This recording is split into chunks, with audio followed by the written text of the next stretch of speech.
what's happening? I hope you're all well. So James McKenzie Morrison beats Hasim Rahman Jr. by 5th round TKO. It was a decent finish. James McKenzie Morrison, he got Hasim Rahman Jr. on the floor, and Hasim Rahman Jr. beat the count, but after a accumulation of punches, the referee jumped in and stopped it.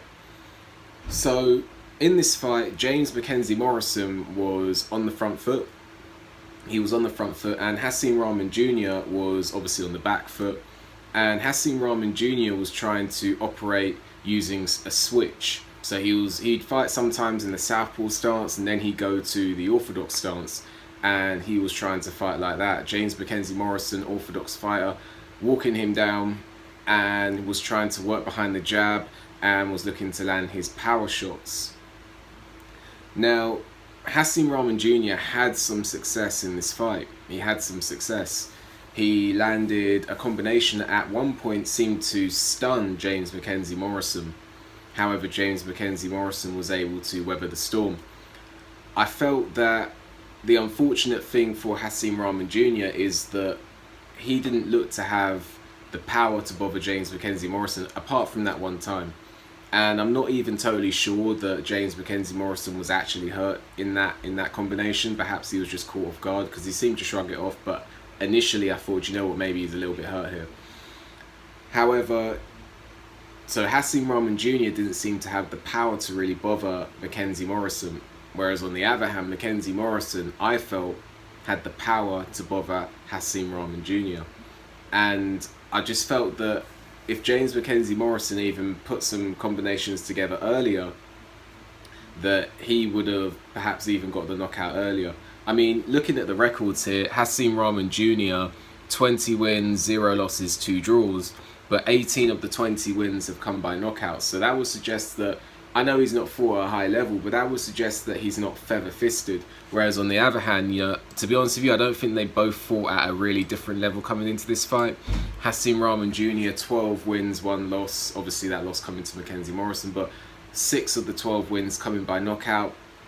That's not to say he can't punch, but at heavyweight, that's not suggestive that he's a prolific puncher or a power puncher.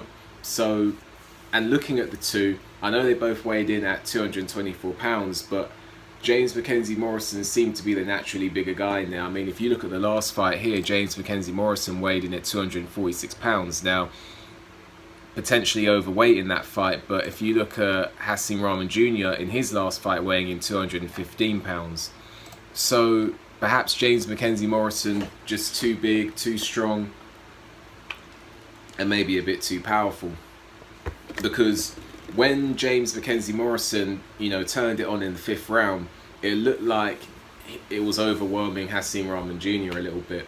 But ultimately, James McKenzie Morrison, he gets the win. And where do both fighters go from here? Because, you know, I was going to say Trey Lippe actually lost I believe, was it a 1st round knockout against Mike Balagun, a fellow undefeated prospect. But Trey Lippe Morrison, he is the brother of James McKenzie Morrison, and he went in there, I think 19-0, something like that, and he got knocked out in the 1st round. So was it the 1st round? Trey Lippe got knocked out in the 1st round. I believe it was round number 1. It was round number 1. He came into the fight 18-0, 17 knockouts, and got knocked out in the 1st round. Now Trey Lippe, you know, he had a record, a high knockout percentage, you know, knocking everyone out apart from his last fight against Don Haysworth. But ultimately, if you actually looked at Trey Lippe Morrison, you would know that he wasn't perhaps at the highest level despite all the knockouts. I mean, to be honest with you, I'm a bit confused, because when I first saw him against Ed Latimore, he looked pretty good.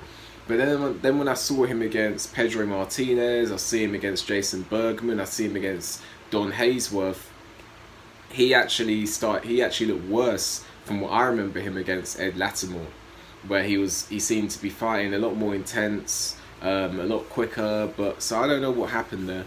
Obviously, the Ed Latimore fight was 2016, and the Pedro Martinez fight 2019, Jason Bergman 2021, Don Haysworth 2021, and Mike Balagun 2021. So maybe actually he started to decrease, being 32 years of age. Perhaps it's possible. And going back from that, now moving back to James McKenzie Morrison. If I look at his record here, he's got the 20 wins, 0 losses, 2 draws. And I was actually looking at this before the fight. His 2 draws come against underwhelming opposition. First draw against Chris Harris, that was a majority draw. The guy was 2-0 at the time, and he's gone on to be 2-4-2, so a very journeyman looking record. And then he fought Aaron Shavers, who I have heard of before. The record at the time for him was 7-1, but he's gone on to have a record of 8 wins, 10 defeats and 1 draw. So the people that he didn't get a win, and he went on to beat Aaron Shavers, so credit to him for that. He went on, got a rematch and got the win. But if you're scoring draws, if you're getting draws, which if you're the home fighter and you get a draw, quite possibly you lost. So if you're getting draws, possibly defeats against these guys, that doesn't really mean it's not really suggesting that you're going to go on and do too much.